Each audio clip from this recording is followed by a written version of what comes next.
The first time Silas Harrow sold something that did not exist, he was standing in a rented hall with peeling wallpaper and 43 strangers who smelled of wet wool and tobacco.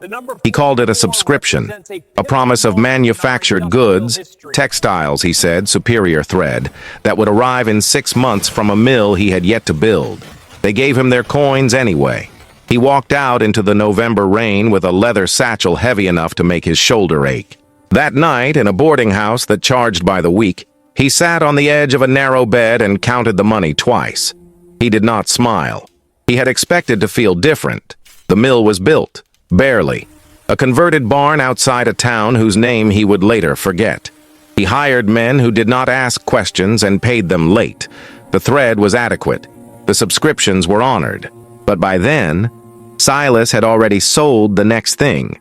Shares in a venture that promised to connect 2 rivers with a canal.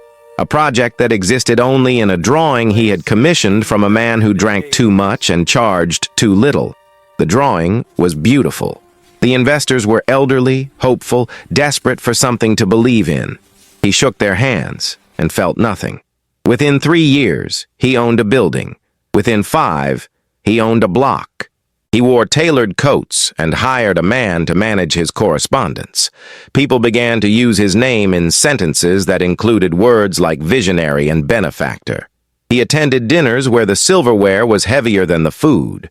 Women laughed at things he said that were not jokes. Men asked his advice and wrote down his answers. He gave speeches about progress and the future. He never mentioned the barn or the drawing or the 43 strangers. He had learned that hope was the only product that never depreciated. But there was a problem. Not with the money. The money kept coming. The problem was that Silas had begun to notice a sensation he could not name, a blankness that spread through him like frost on glass. It started small. He would be in the middle of a conversation and realize he had not heard a single word. He would sit down to eat and find the meal finished without tasting it. He would wake in the night and not know where he was. The sensation grew. It filled him the way water fills a sinking ship, slowly, from the bottom up. He told himself it was exhaustion. He told himself it was the price of ambition. He did not tell himself the truth. One evening, at a charity gala he had funded but did not want to attend, a woman asked him if he was happy. She was young, the daughter of someone important, and she asked it the way one might ask the time. He opened his mouth to answer and found that he could not. Not because he did not know the answer, because the question itself felt like a foreign language. She waited. He smiled. She smiled back. Later, he stood alone in a corridor lined with portraits of men who were already dead and felt the blankness spread a little further. It reached his chest. He pressed his hand against it. The fabric of his coat was soft and expensive. Beneath it, he felt nothing. He went home that night and sat in a room filled with furniture he had never chosen. The house was large. He lived in it alone. He had a housekeeper who came in the mornings and a cook who left meals under silver domes. He rarely saw either of them. He poured himself a drink from a decanter he could not remember buying and stood at the window. The street below was empty. The gas lamps burned in neat rows. He thought about the woman's question. He thought about the 43 strangers and the barn and the drawing. He thought about the fact that he could not remember the last time he had laughed at something that was actually funny. The drink sat untouched in his hand. Outside, the city slept. Inside, Silas Harrow stood very still and wondered if this was what winning felt like. The second fortune came from railways. Not the building of them, he left that to engineers and laborers, but the selling of the idea. He printed maps with lines that did not yet exist and towns that had not yet been named. He sold shares to merchants and farmers and widows who kept their savings in jars. The maps were convincing. The future they promised was irresistible. He hired men to stand in public squares and describe the coming prosperity with voices that carried. People listened, people believed, people paid. Silas watched from the back of the crowd and felt the blankness creep higher. It was in his throat now. When he spoke, his voice sounded like someone else's. He began to avoid mirrors. Not consciously, not at first, but he noticed that when he passed one, He looked away. When he shaved, he focused on his hands. When he dressed, he did not check his reflection. It was easier that way. Mirrors had a way of asking questions he did not want to answer. Once, by accident, he caught sight of himself in a shop window. The man looking back was well-dressed and clean-shaven and entirely unfamiliar. Silas stopped walking. The man in the window stopped too. They stared at each other. A woman with a basket brushed past him. The moment broke. He kept walking. He did not look back. The railway venture collapsed. Not immediately, not catastrophically, but slowly, the way a lie unravels when too many people start pulling at the threads. The engineers reported delays. The laborers went unpaid. The towns on the map remained unnamed because they had never been planned. Silas had already moved on. He was funding a shipping company now, or rather the idea of a shipping company. He had 3 ships. 2 of them were seaworthy. The 3rd was being repaired in a port he had never visited. None of this mattered. What mattered was the prospectus. What mattered was the language. Words like expansion and dominance and unprecedented return. He had become fluent in the grammar of belief, but belief, he was learning, had a cost, not a financial one. He had more money than he could spend in 3 lifetimes. The cost was subtler. It lived in the space between what he said and what he knew. It lived in the handshakes that felt like transactions and the smiles that required effort. It lived in the dinners where he sat at the head of the table and listened to men toast his name while he thought about nothing at all. The blankness had reached his eyes. He could feel it. When people spoke to him, he had to remind himself to focus. When they asked him questions, he had to construct his answers like a builder assembling a wall, brick by brick, word by word. He was very good at it. No one noticed, except one man, a minister. Silas did not remember inviting him, but he appeared at a dinner party, thin and gray and wearing a coat that had been mended too many times. He sat at the far end of the table and did not speak. When the meal ended and the guests moved to the drawing room, the minister remained. Silas found him still sitting there an hour later. The man looked up. His eyes were pale and tired. He said, "You have built a great deal, Mr. Harrow." Silas nodded. The minister continued, "But I wonder what it cost you." Silas did not answer. The minister stood and left. Silas sat alone in the empty dining room and listened to the sound of the clock on the mantel. It was very loud. He began to dream. Not dreams exactly. Fragments. Images that arrived without narrative or sense. The barn. The rain. The woman at the gala.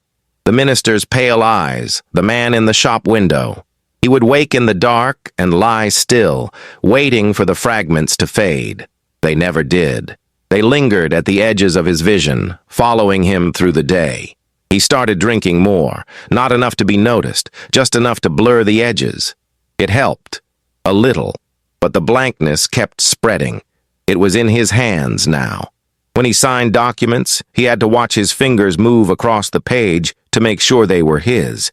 When he shook hands, he felt the pressure but not the warmth. He was disappearing. Slowly. From the inside out.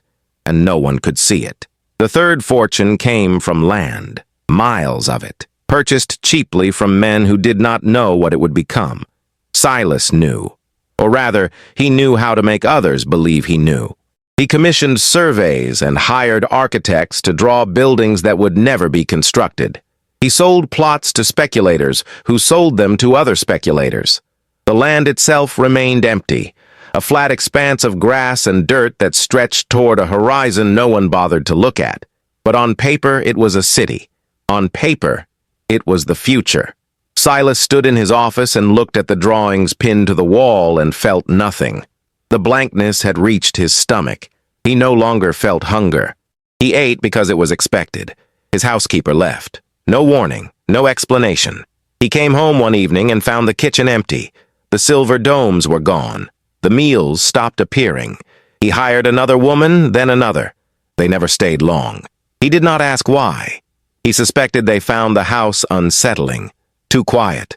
Too large. He suspected they found him unsettling. He had stopped making eye contact. It required effort he no longer had. When he spoke to them, he looked at a point just past their shoulder. It was easier. They thought he was distracted. They thought he was preoccupied with business. They were wrong. He was preoccupied with the absence of everything else. A journalist came to interview him, a young man with ink-stained fingers and too many questions. He wanted to write a profile, a celebration of success. Silas agreed because refusing would have drawn more attention. They sat in the drawing room. The journalist asked about his childhood. Silas described a version that had never existed. The journalist asked about his philosophy. Silas recited phrases he had used before. The journalist asked if he had any regrets. Silas paused. The question hung in the air between them. He opened his mouth. Nothing came out. The journalist waited. Silas smiled. He said, "None." The journalist wrote it down. The profile was published 3 weeks later. Silas read it once and then used it to start a fire. He began to walk at night, not for exercise, not for pleasure, because the house had become unbearable. The silence in it was different from the silence outside. Inside, it pressed against him. Outside, it simply existed. He walked through streets he had once known and no longer recognized. The city had grown. New buildings, new faces, new money. He passed men who might have been his investors. He passed women who might have been at his dinners. None of them looked at him. He realized, with something that might have been relief, that he had become invisible. Not literally, but functionally. He was a man in a coat walking alone. No one cared. No one noticed. For the first time in years, he felt something close to peace. But the peace did not last. It never did. He returned home one night and found a letter waiting. No signature, no return address. Just a single sentence written in careful script. "I know what you are." He read it twice. Then he burned it. He told himself it meant nothing. A prank. A mistake. But the blankness in his chest tightened. It felt for the first time like fear, not of exposure. He had covered his tracks too well, but of recognition. Someone had seen him. Not the version he presented. The thing underneath. The absence. He poured himself a drink and sat in the dark and tried to remember the last time he had felt afraid of anything. He could not. The next morning, he received 3 more letters. Same handwriting. Same message. "I know what you are." He burned them all. The morning after that, 5 letters. Then 7. Then 10. They arrived without pattern or pause. He stopped opening them. He stacked them on his desk and watched the pile grow. Whoever was sending them knew where he lived, knew his name, knew something else. He considered hiring someone to find the sender. He considered moving. He considered nothing. The letters kept coming. He stopped counting. The pile became a tower. He sat in his office and stared at it and felt the blankness expand until it filled the room. The city continued outside his window. The world continued. Silas Harrow sat very still and waited for something to happen. Nothing did. The collapse began on a Tuesday. Not with a crash, not with headlines, but with a quiet letter from a bank, a request for clarification, a question about numbers that did not add up. Silas read it once and set it aside. He had received letters like this before. They were easy to answer if you knew how to phrase things correctly. He dictated a response to his secretary. The secretary looked at him strangely. Silas dismissed him. 2 days later, another letter. Different bank, same question, then another, then 5 more. The questions were polite. The tone was professional, but underneath, Silas could hear the doubt. The numbers, it turned out, had stopped making sense. Not because he had done anything different, but because people had started paying attention. He called a meeting with his accountants, 3 men who had worked for him for years. They sat across from him with ledgers and documents and expressions that were carefully neutral. They explained the situation. The railway venture had produced nothing. The shipping company had lost 2 of its 3 ships. The land was still empty. The investors were asking questions. The banks were asking questions. The government was asking questions. Silas listened and felt the blankness reach his lungs. Breathing became an effort. He asked them what they recommended. They looked at each other. One of them said quietly, "Liquidation." Silas nodded. The meeting ended. The men left. Silas sat alone in his office and realized that he did not care. The newspapers picked up the story within a week. Not the front page. Not yet. But small articles buried in the business section. Phrases like questionable practices and unverified claims. Silas read them without emotion. He had always known this would happen eventually.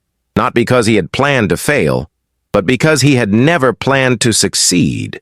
Success had been incidental, a byproduct of people's willingness to believe. Now they had stopped believing. The machine he had built was running in reverse. He watched it happen with the detachment of someone observing weather, rain or shine. It made no difference. The investors came next, not all at once, but in a steady stream. Angry men, desperate men, men who had trusted him with money they could not afford to lose. They shouted, they threatened, they demanded explanations. Silas received them in his office and said nothing. What could he say? That he had lied? They already knew. That he was sorry? He was not. That he had meant for this to happen? He had not meant anything. He had simply moved forward, one decision at a time until there was nowhere left to go. The men left unsatisfied. Some of them cried. Silas watched them go and felt the blankness reach his heart. It stopped beating in any way that mattered. A lawyer arrived, a serious man with a leather briefcase and a list of charges: fraud, misrepresentation, breach of fiduciary duty, words that sounded important and meant nothing. Silas listened. The lawyer asked if he understood the consequences. Silas said yes. The lawyer asked if he had anything to say in his defense.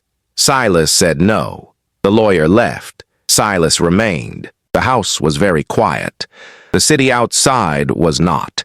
He could hear voices in the street, shouting his name. He walked to the window and looked down. A crowd had gathered, 50 people, maybe more. They were holding signs, calling for justice, calling for blood. He watched them for a long time. Then he closed the curtains. The shouting continued. He sat down and waited for it to stop. It did not. Maybe you are watching this from somewhere quiet. Maybe you understand what it means to build something that was never real. Or maybe you are just here because the title caught your attention. Either way, if you have stayed this far, consider staying a little longer. There is more to come, and none of it is easy. The trial lasted 6 weeks. Silas attended every day. He sat in a chair at the front of the courtroom and listened to men describe him as a criminal, a liar, a parasite. They presented documents. They called witnesses. They built a case that was airtight and accurate.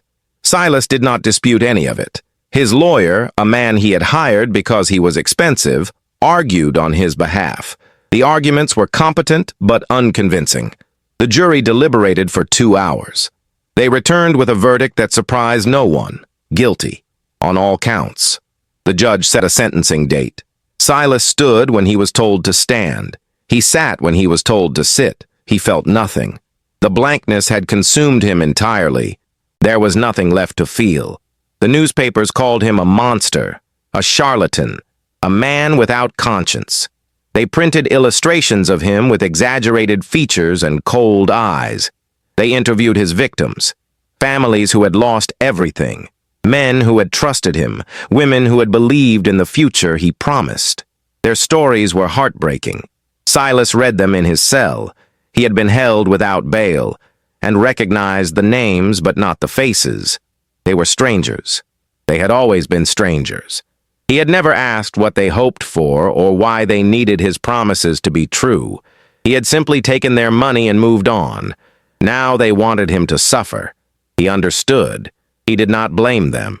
But he could not give them what they wanted. Suffering required feeling. He had none left. The sentencing hearing was brief. The judge spoke for 20 minutes. He used words like reprehensible and unconscionable. He described Silas as a man who had preyed on the vulnerable and showed no remorse. He was right.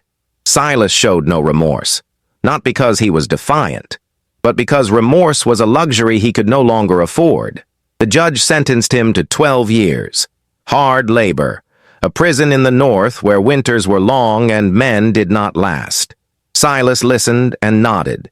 The judge asked if he had anything to say. Silas stood. The courtroom went silent. He opened his mouth. He closed it. He sat down. The judge shook his head. The guards led Silas away. The courtroom emptied. The story moved on. The prison was exactly as he expected. Stone walls, iron bars, men with hollow eyes and broken teeth. Silas was assigned a cell with 2 other inmates. One was a thief, the other had killed a man in a fight over a card game. They did not speak to him. He did not speak to them. The days were long and identical. Wake before dawn.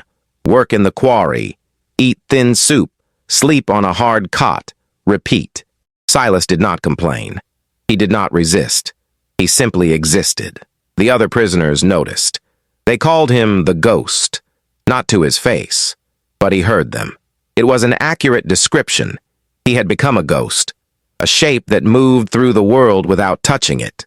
The work was brutal, lifting stones, breaking rocks, moving earth. Men collapsed, men died. Silas kept working, not because he was strong, but because stopping required a decision, and he had stopped making those. His hands bled. His back ached. His body became thin and hard. He looked at himself once in a bucket of water and saw a stranger. Gaunt face, sunken eyes, gray skin. He did not look again. The seasons changed. Winter came. The cold was merciless. Men huddled together for warmth. Silas stood alone. The guards noticed. They asked if he was trying to die. He did not answer. They left him alone after that. A visitor came in the second year. A woman. She said she was a journalist. She wanted to write a follow-up, to see what had become of the man who had stolen so much. Silas agreed to see her because refusing required effort. They sat across from each other in a small room. She asked him questions. He answered in single words. She asked if he regretted what he had done. He said no. She asked if he thought about his victims. He said no. She asked if he felt anything at all. He looked at her. She looked back. She closed her notebook. She said, "You are not what I expected." He said, "No one is." She left. The article was never published. Silas returned to his cell. The thief asked him what the woman wanted. Silas said, "Nothing." The thief nodded. They did not speak again. He was released after 9 years, not for good behavior, but because the prison needed space and he was no longer considered dangerous. They gave him a coat and $10 and pointed him toward the gate. Silas walked out into a morning that was gray and cold. The city had changed. New buildings, new streets, new people. He walked through it and recognized nothing. He had no plan, no destination. He walked until his legs gave out. He sat on a bench in a park and watched families pass. Children laughed, couples held hands, an old man fed pigeons. Silas watched them all and felt the blankness settle into something permanent. He would carry it forever. He knew that now. He found work as a laborer, loading crates at a dock. The pay was small. The work was mindless. He lived in a boarding house that smelled of mildew and boiled cabbage. His room was barely large enough for a bed. He shared a washroom with 6 other men. None of them knew who he was. None of them cared. He was just another body, another pair of hands. He worked, he ate, he slept, he did not dream. The fragments had stopped. The blankness had won. He was empty in a way that felt almost comfortable. There was no more room for anything else. One evening he saw her, the woman from the gala, the one who had asked if he was happy. She was older now, graying hair, lines around her eyes. She was walking with a man who might have been her husband. They were laughing about something. Silas stopped walking. She passed within 5 feet of him. She did not look at him. She did not recognize him. Why would she? He was no longer the man she had spoken to. He was no longer anyone. He watched her disappear into the crowd.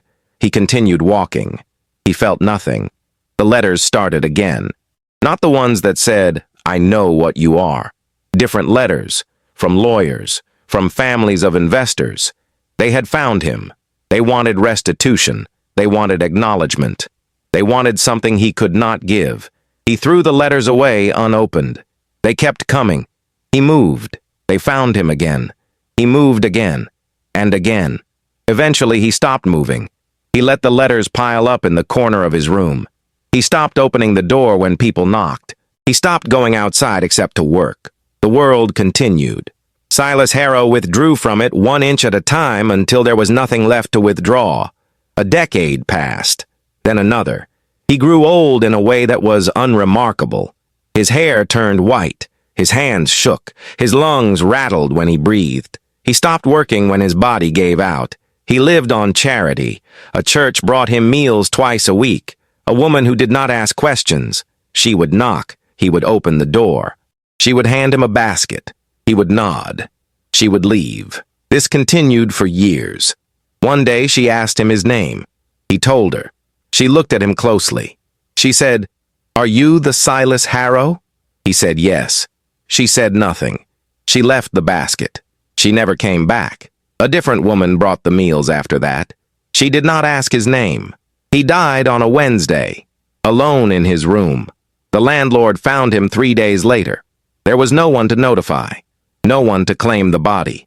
He was buried in a pauper's grave with a wooden marker that listed only his name and the year. No one attended the burial except the man who dug the hole.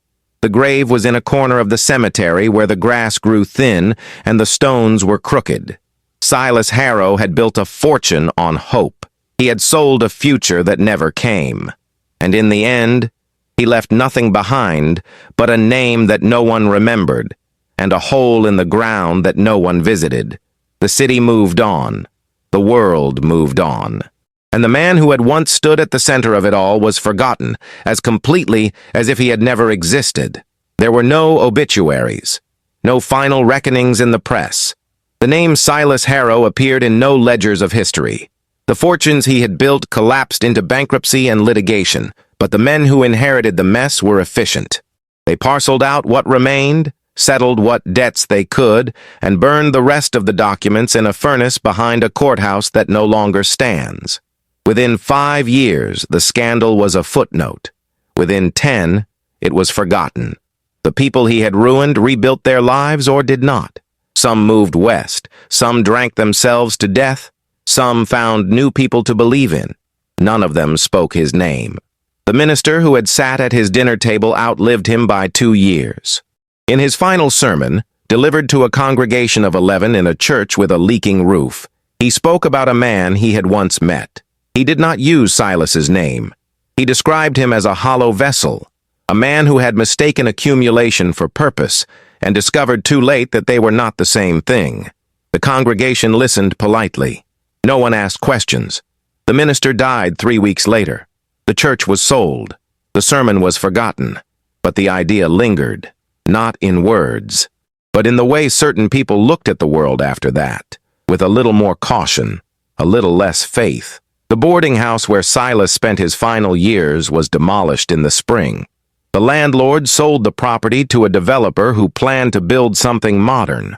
The workers found his room untouched, the bed made, the letters piled in the corner. They burned everything. The smoke rose over the city and dissolved into the sky. A clerk at the municipal office recorded the demolition in a logbook that would later be lost in a fire.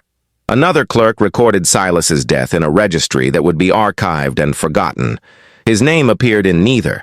He was listed as unidentified male, approximate age 70. No one corrected the record. No one cared to. The land he had sold remained empty for another generation. Eventually, someone else bought it, built on it, turned it into something real. The people who lived there never knew what it had been before. They raised children and planted gardens and argued about fences.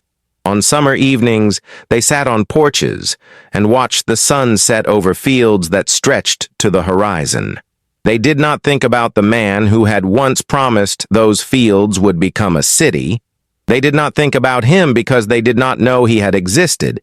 History is not written by the victors. It is written by whoever bothers to write it down. No one bothered with Silas Harrow. But the blankness he carried did not die with him. It lingered, not as a ghost, not as a memory, but as a kind of residue. The people who had known him, The investors, the workers, the women who had brought him meals, carried it with them in small ways. A hesitation before trusting, a doubt before believing, a moment of pause before saying yes to something that sounded too good. They did not connect it to him. They thought it was wisdom, or caution, or age. But it was his legacy, the only one that mattered, a subtle poison that spread through handshakes and promises and transactions, reminding people that hope could be bought and sold, and that the cost was always higher than advertised. Where are you watching from, I wonder? Does this story feel distant, or does it touch something closer? Maybe you recognize the blankness. Maybe you have felt it yourself. Or maybe you are just here because you wanted to see how it ends. Either way, you have made it this far. The end is coming, but it will not give you what you expect. The grave remained unmarked for 40 years. Then a historian, researching financial scandals of the previous century, stumbled across Silas's name in a footnote of a footnote. She found the trial records, the sentencing documents, the prison logs. She pieced together a life from fragments and silence. She wrote a paper. It was published in an obscure journal that no one read. In it, she described Silas Harrow as a cautionary tale, a man who had embodied the excesses of his age. She was wrong. Silas had not embodied anything. He had simply existed in the spaces between what people wanted to believe and what was actually true. The historian never visited his grave. She never thought to. A photograph surfaced. Someone found it in an estate sale, a formal portrait taken at the height of Silas's success. He was standing in front of a painted backdrop, one hand resting on a chair, the other at his side. His suit was expensive. His expression was blank. The photograph was purchased by a collector who specialized in forgotten people. It was displayed in a private gallery that opened once a month by appointment only. Visitors walked past it without stopping. The man in the photograph looked like every other man from that era. Unremarkable. Unmemorable. The collector eventually donated the photograph to a museum. It was cataloged and stored in a basement. No one has looked at it since.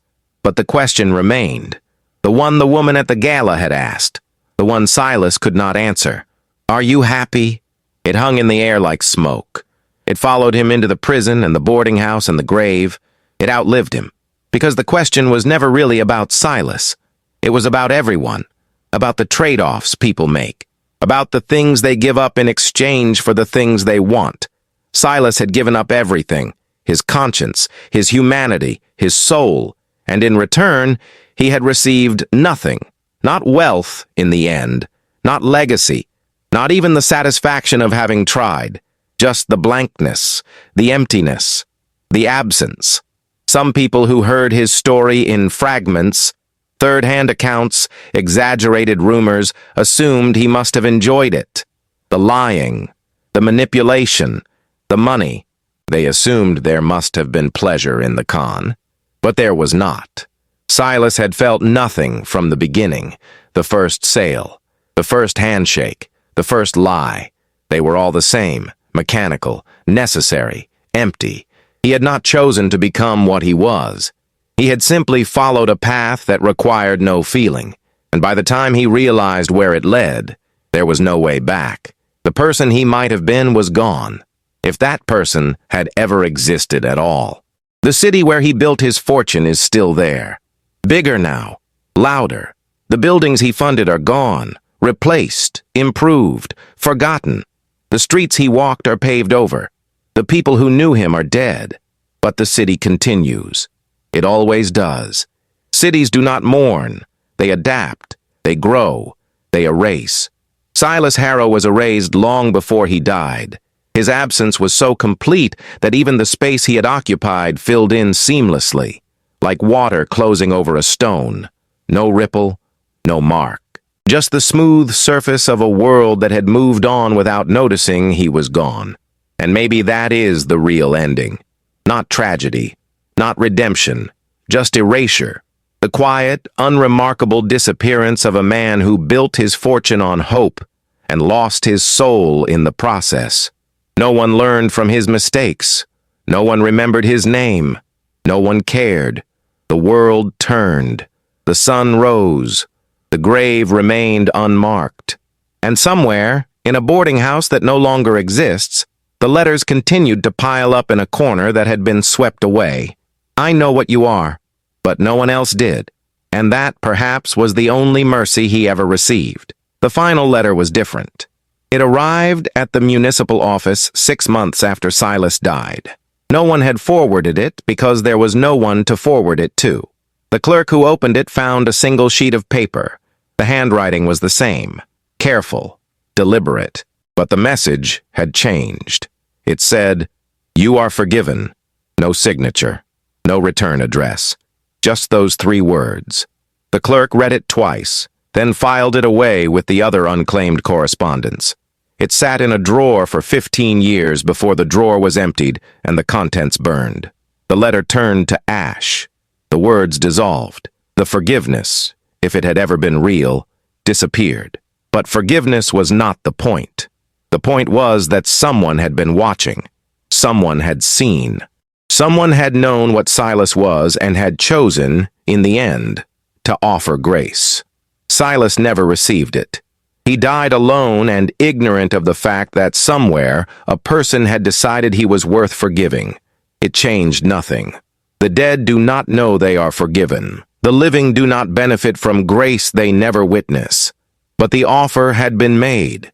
It existed, even if only for a moment, even if only in a letter that no one read. It was there, and then it was gone. Years later, a young man walked through the cemetery where Silas was buried.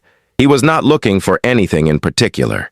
He liked old cemeteries, the quiet, the history, the way the stones leaned and the inscriptions faded.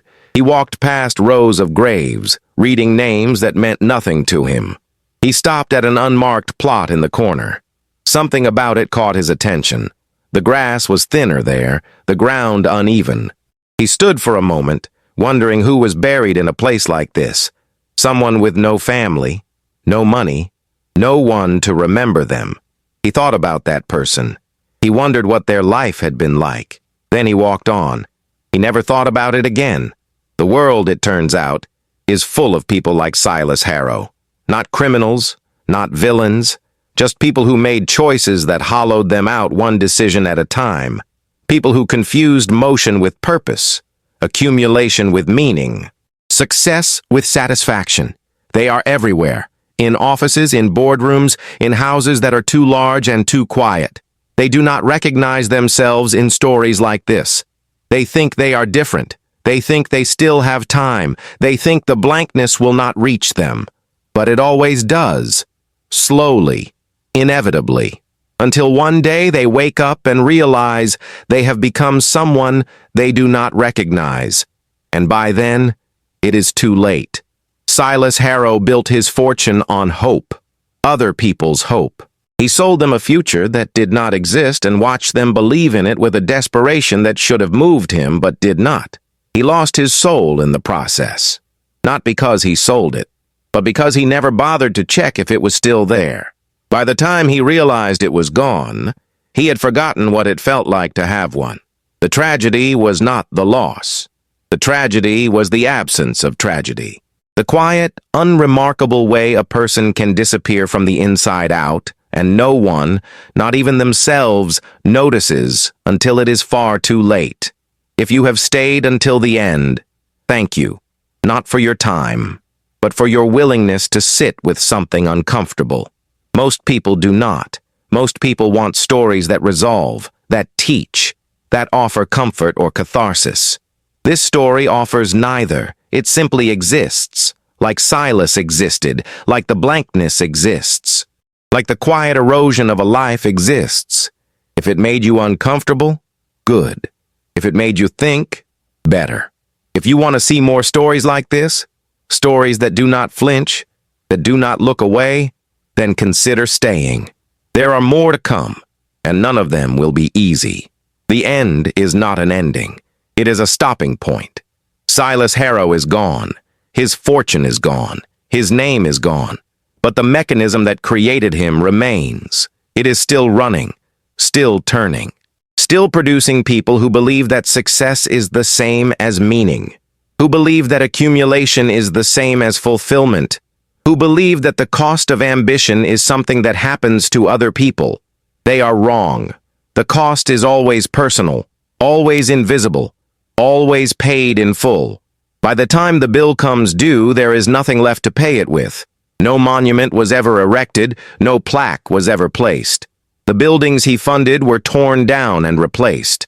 The land he sold was developed and redeveloped. The people he ruined either recovered or did not, but they stopped talking about him either way. Memory is a choice, and no one chose to remember Silas Harrow. He became a blank space in the historical record, a name that appeared in documents no one read, a life that mattered to no one, not even to himself. In the end, that was the most complete erasure of all, not to be forgotten by the world, but to have never mattered in the first place. There is a bench in a park in the city where he lived. It was installed decades after his death, a donation from a family whose name is carved into the backrest. People sit on it every day. They eat lunch. They read newspapers. They watch their children play. None of them know that Silas Harrow used to sit in that same spot, on a different bench, watching families pass and feeling nothing. The park has changed. The bench has changed. The people have changed. But the spot remains. The same patch of ground, the same angle of sunlight, the same birds and the same trees. Geography remembers, even when people do not. A student of economics, writing a thesis on financial fraud, came across Silas's case in a library that was scheduled to close. She read the trial transcripts. She read the newspaper accounts. She read the historian's paper. She included a paragraph about him in a chapter about systemic failures. The paragraph was cut during editing. Her advisor said it was redundant, that the point had been made elsewhere. The student did not argue. Silas Harrow disappeared from her thesis. He disappeared from her footnotes. He disappeared from her bibliography. He disappeared completely. Again, as he had always been meant to. But disappearance is not the same as non-existence. Somewhere in an archive that will eventually be digitized and uploaded and forgotten again, the records remain. Trial documents, prison logs, death certificates. They are facts without context. Names without faces, lives reduced to dates and numbers. They prove that Silas Harrow existed, but they do not prove that he mattered. And maybe that is the final truth, that a life can be documented and still be meaningless, that a person can leave behind evidence and still be forgotten. That existence is not the same as significance, and significance is not the same as worth. The blankness he carried is still out there. It is in the faces of men who work too hard and feel too little, in the eyes of women who have achieved everything and found it hollow, in the voices of people who describe their lives in terms of accomplishments and realize, mid-sentence, that they have nothing else to say. It is in the spaces between words, in the silence after questions no one wants to answer, in the moments when someone asks, "Are you happy?" and the answer catches in your throat because you do not know. That is Silas Harrow's legacy. Not a fortune, not a scandal, but a warning that no one heeds, because warnings only work if people believe they apply to them, and no one ever does. A priest found the grave by accident. He was walking through the cemetery on a Sunday afternoon, a habit he had developed in his later years. He liked the quiet, the solitude, the way the dead made no demands. He stopped at the unmarked plot in the corner and stood there for a long time. He did not know whose grave it was, but he felt compelled to say a prayer anyway. He knelt in the grass, his knees aching, and spoke words he had spoken 1,000 times before. Words about mercy and rest and peace everlasting. When he finished, he crossed himself and stood. His knees cracked. He walked away. The grave remained as it had been, unmarked, untended, alone. The prayer changed nothing. Prayers rarely do. They are spoken for the living, not the dead. The priest felt better for having said it. He felt he had done his duty. He went home and ate dinner and forgot about the grave within an hour. But for that brief moment, someone had stood at Silas Harrow's grave and offered something. Not forgiveness, Not understanding, just acknowledgement. A recognition that a person had been there, that a life had happened, that even the forgotten deserve a moment of attention. It was more than Silas had received in 40 years. It was less than he had needed in life. It was exactly what remained. There are people alive today who carry Silas's blood, distant relatives, third cousins twice removed. They do not know he existed. The family tree was pruned generations ago. Names were dropped. Stories were buried. Shame has a way of editing history. The relatives live ordinary lives. They work. They marry. They raise children. They have no idea that somewhere in their past, a man destroyed lives for profit and felt nothing. Maybe it is better that way. Maybe some legacies are meant to die. Maybe the only way to truly end a story like Silas Harrow's is to erase it so completely that even the blood forgets. But the question persists. Not in words, not in documents, but in the way people live, the choices they make, the things they sacrifice. There are men and women in every city who are walking the same path Silas walked. They do not know it yet. They think they are different. They think they are building something that matters. They tell themselves that the emptiness they feel is temporary, that it will go away once they achieve the next thing, once they make the next sale, once they reach the next milestone.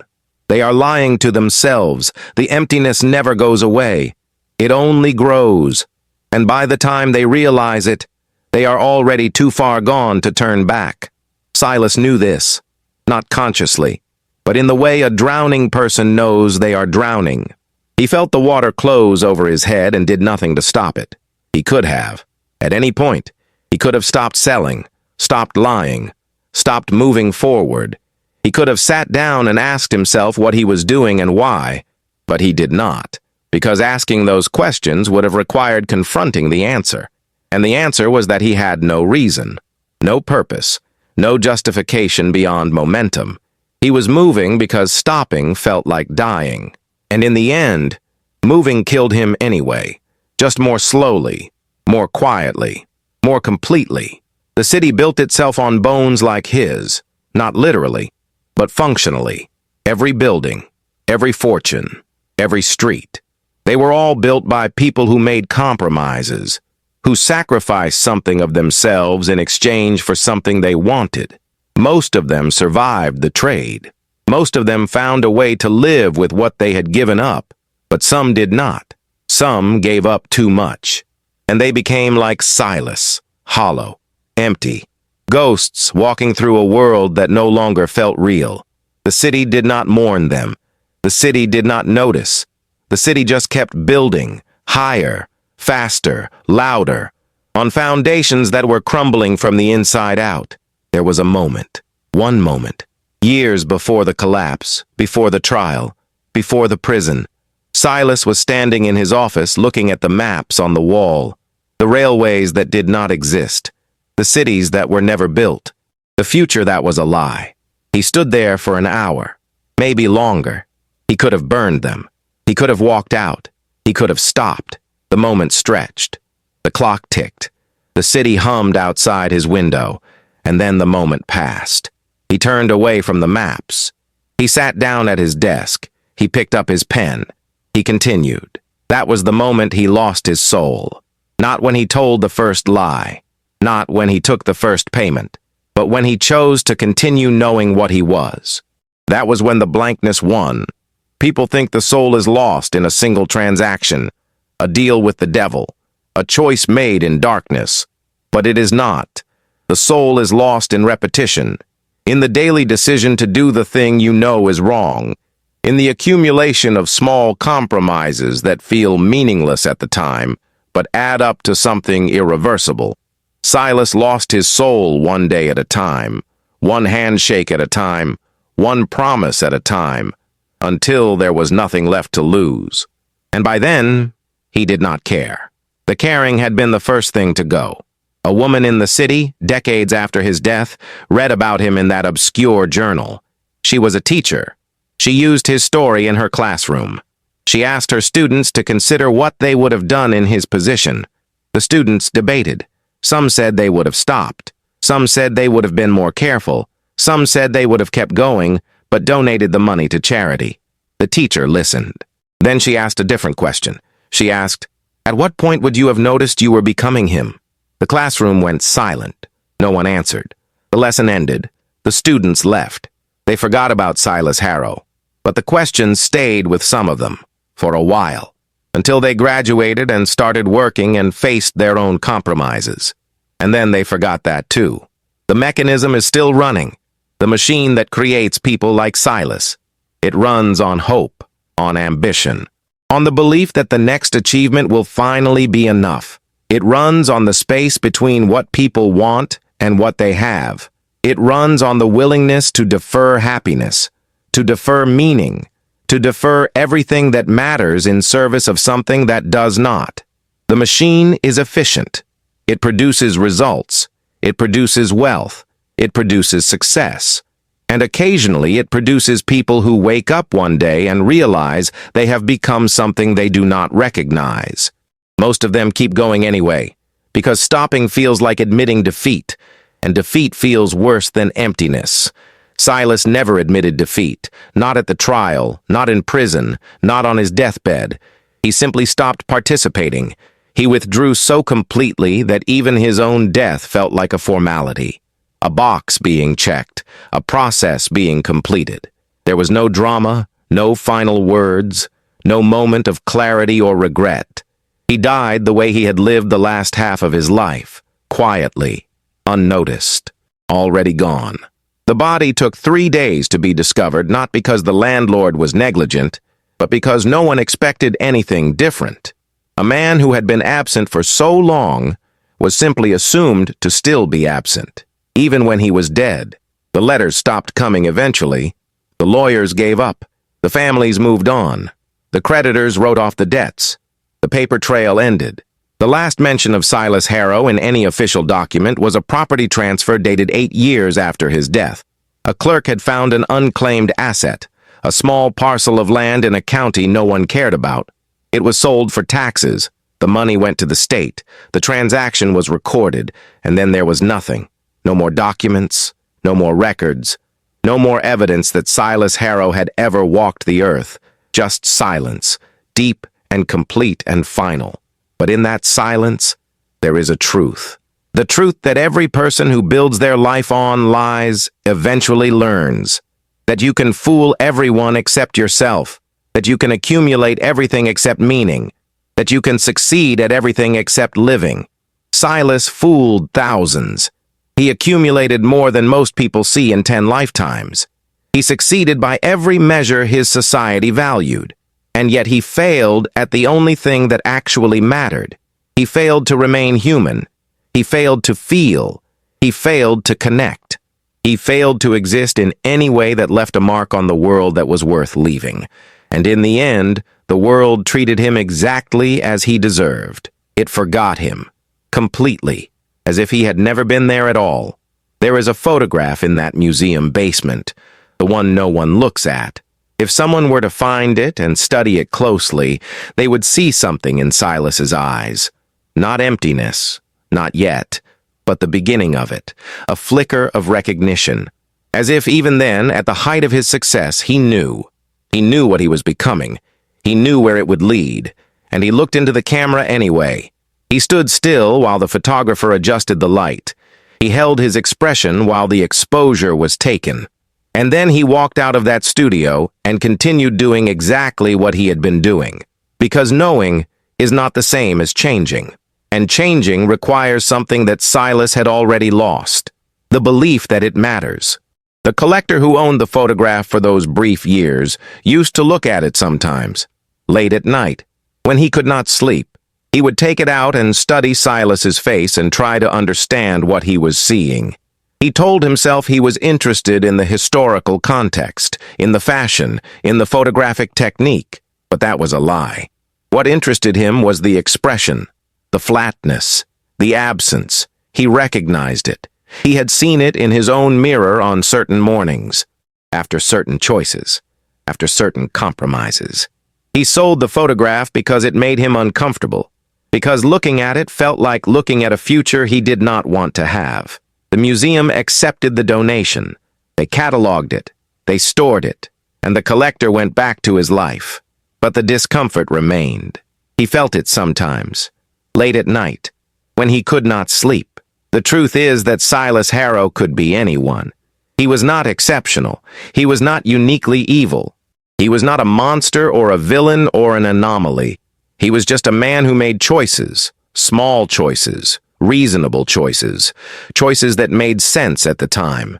And those choices accumulated into a life that had no meaning, into a person who had no center, into an existence that left no mark. That is the horror of it. Not that it happened to him, but that it could happen to anyone.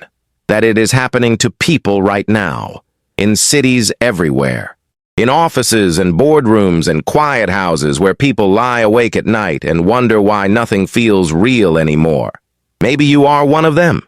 Maybe you have felt the blankness starting, that moment when you realize you have been going through the motions, when you catch yourself in a conversation and realize you have not been listening, when you look at your accomplishments and feel nothing, when someone asks if you are happy and you cannot answer. If so, you have a choice. The same choice Silas had. You can stop. You can sit down. You can ask yourself what you are doing and why. You can choose differently, or you can continue. You can tell yourself it will get better. You can tell yourself it is temporary. You can tell yourself you are different, and maybe you are. But Silas thought he was different too. Everyone does. The grave is still there, unmarked, forgotten, slowly sinking into the earth. Eventually, it will be impossible to tell that anyone was ever buried there. The ground will be level. The grass will grow. The spot will look like every other spot, and that will be the final erasure. The complete and total disappearance of a man who built his fortune on hope and lost his soul in the process. No one will mark the moment. No one will notice. The world will continue exactly as it has been, because the world does not care. The world never cares. The world just keeps turning. And people like Silas Harrow keep appearing and disappearing and being forgotten over and over again, forever.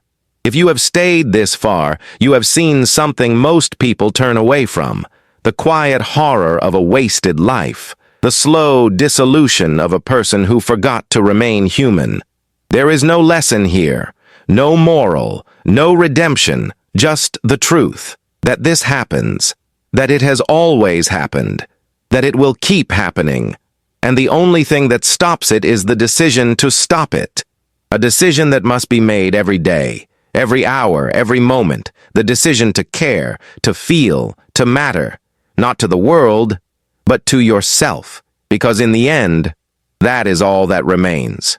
Not your fortune, not your legacy, not what people remember, but whether you were there, really there, or whether you disappeared long before you died.